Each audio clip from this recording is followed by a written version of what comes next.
Financial income का मतलब है आपके पास इतनी इनकम हो कि आपकी बेसिक नेसेसिटीज़ के बारे में आपको भी सोचना ना पड़े। इसे पाने के दो तरीके हैं। इतना पैसा सेव करना है कि उसे इनकम से आपकी ज़रूरतें पूरी होती रहे। एक थंब रूल के मुताबिक आपको अपनी एनुअल इनकम का 25x सेव करना चाहिए। अगर आपको 1 लाख रुपए महीने चाहिए तो साल का 12 लाख और 25x यानी 3 करोड़ रुपए चाहिए। अगर आप 50,000 महीना चाहिए तो साल का 6 लाख और 25x यानी 1.5 करोड़ चाहिए। दूसरा आता है इनकम जनरेटिंग एसेट्स बनाना, जैसे dividend stocks, rental properties, digital courses आदि, ताकि बिना काम के पैसा आते रहे। अब हम देखेंगे कि ऐसे एसेट्स जिन्हें आप पैसिव इनकम में कमा सकते हैं। तो सबसे पहला आता है माइनिंग। 1848 में कैलिफोर्निया गोल्ड रश के दौरान कई लोग सोने की तलाश में गए, लेकिन असली पैसे उन दुकानदारों ने कमाए जो माइनिंग टूल्स बेच रहे थे।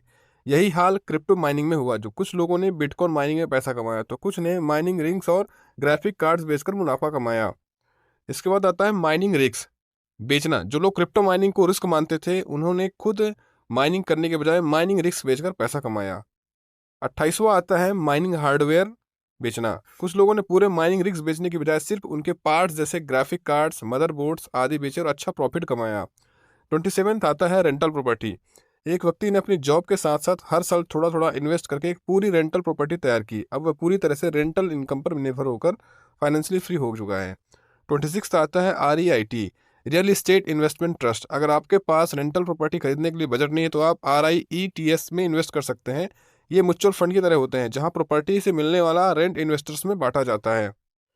25 आता है डिजिटल कोर्सेस। अगर आपके पास कोई स्किल है, investment, video editing, digital marketing, तो आप ऑनलाइन कोर्सेज बनाकर सेल कर सकते हैं। 24 आता है डिविडेंड पेइंग स्टॉक्स। कई बड़ी कंपनियां अपने प्रॉफिट्स को शेयर होल्डर्स में डिविडेंड के रूप में बांटती हैं। इससे आपको कैपिटल अप्रिसिएशन के साथ पैसिव इनकम में मिलती है। 23 आता है precious metals, gold and silvers. Gold और सिल्वर में लोग एसेट्स मानते हैं क्योंकि उनकी कीमत बढ़ती रहती है, लेकिन यह पैसिव इनकम नहीं देता। 22 आता है कैश। अगर आपके पास एक अच्छा कैश रिजर्व है तो उसे ऐसे अकाउंट से बॉन्ड से इन्वेस्ट करें जहां से आपको रेगुलर इंटरेस्ट मिले। 21 आता है ऑनलाइन ई बुक्स। अगर आप राइटिंग में अच्छे हैं तो अमेजॉन, किंडल जैसे प्लेटफॉर्म पर अपनी ई बुक्स पब्लिश करके रॉयल्टी कमा सकते हैं। 20 आता है रेंट योर कार। अगर आपके पास एक्स्ट्रा कार है तो उसे टूरिज्म या कैब सर्विसेज के लिए रेंट पर देकर उसे इनकम बना सकते हैं। 19 आता है फार्मिंग। लो इन्वेस्टमेंट फार्मिंग जैसे मशरूम फार्मिंग बहुत प्रॉफिटेबल हो सकती है, खास करके अगर आपके पास अच्छी सप्लाई चेन हो तो। 80 आता है लैंड लीजिंग। अगर आपके पास खाली ज़मीन है तो उसे इवेंट्स, पार्किंग या ट्रेनिंग सेंटर्स के लिए लीज पर देकर इनकम कर सकते हैं। 17 आता है हाई इनकम स्किल्स। आज की दुनिया में mobile app development, AI, data science जैसे स्किल्स बहुत हाई पेइंग है। आप फ्रीलांसिंग से ग्लोबल क्लाइंट्स को टारगेट कर सकते हैं। 16 आता है फ्रीलांसिंग। फ्रीलांसिंग से आप अपने स्किल्स का इस्तेमाल क्लाइंट्स के काम करके अच्छा पैसा कमा सकते हैं। 15 आता है बिल्ड योर ओन ऐप। अगर आप ऐप डेवलपमेंट जानते हैं और दोनों आपके पास कोई इन्फ्लुएंसर फ्रेंड है तो दोनों मिलकर कोई ऐप लॉन्च कर सकते हैं। 40 आता है equipment based business. Paper plate machines, 3D printers etc। लो इन्वेस्टमेंट ऑटोमेशन मशीन जैसे पेपर प्लेट मेकिंग मशीन्स अच्छी पैसिव इनकम दे सकती है। 30 आता है एफिलिएट मार्केटिंग। अगर आप डिजिटल मार्केटिंग में अच्छे हैं तो अमेजॉन, फ्लिपकार्ट, अपस्टॉक्स जैसे प्लेटफॉर्म के प्रोडक्ट्स प्रमोट करके कमीशन कमा सकते हैं। 12वां आता है यूट्यूब चैनल। अगर आपको वीडियो बनाना पसंद है तो यूट्यूब से एड रेवेन्यू, स्पॉन्सरशिप्स और एफिलिएट मार्केटिंग से इनकम कमा सकते हैं। 11वां आता है रॉयल्टीज, बुक्स, म्यूजिक, सॉफ्टवेयर्स। अगर आपको कोई बुक, म्यूजिक या सॉफ्टवेयर बनाते हैं तो उसकी रॉयल्टीज से लॉन्ग टर्म पैसिव इनकम मिल सकती है। 10वां आता है बॉन्ड्स। अगर आप स्टॉक्स में इन्वेस्ट करने से डरते हैं तो बॉन्ड एक सेफ ओपिनियन है जहां आपको फिक्स्ड इंटरेस्ट मिलता है। 9वां आता है इंश्योरेंस एंड फाइनेंशियल एजेंट्स। अगर आपके पास अच्छी नेटवर्किंग स्किल्स है तो आप LIC या किसी अन्य इंश्योरेंस कंपनी के लिए एजेंट बनकर कमीशन कमा सकते हैं। 8वां है बिजनेस पार्टनरशिप्स। अगर आप एंटरप्रेन्योर हैं, बनना चाहते हैं तो सही पार्टनर ढूंढें और कोई प्रॉफिटेबल बिजनेस शुरू करें। 7वां है Airbnb होस्टिंग।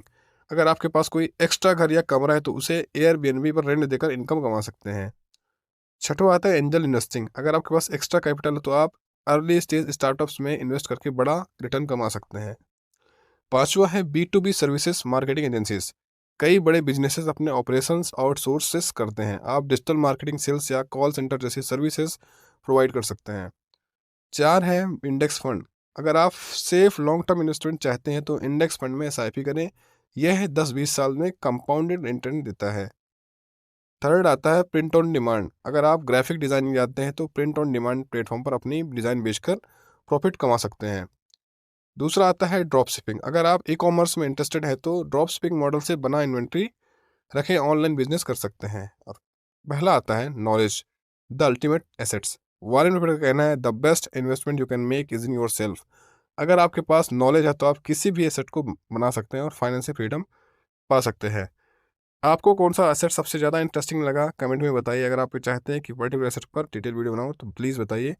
फाइनेंशियल फ्रीडम पाना मुश्किल नहीं, बस सही एसेट में इन्वेस्ट करना जरूरी है। अगर वीडियो पसंद आए तो लाइक, सब्सक्राइब, शेयर जरूर करें।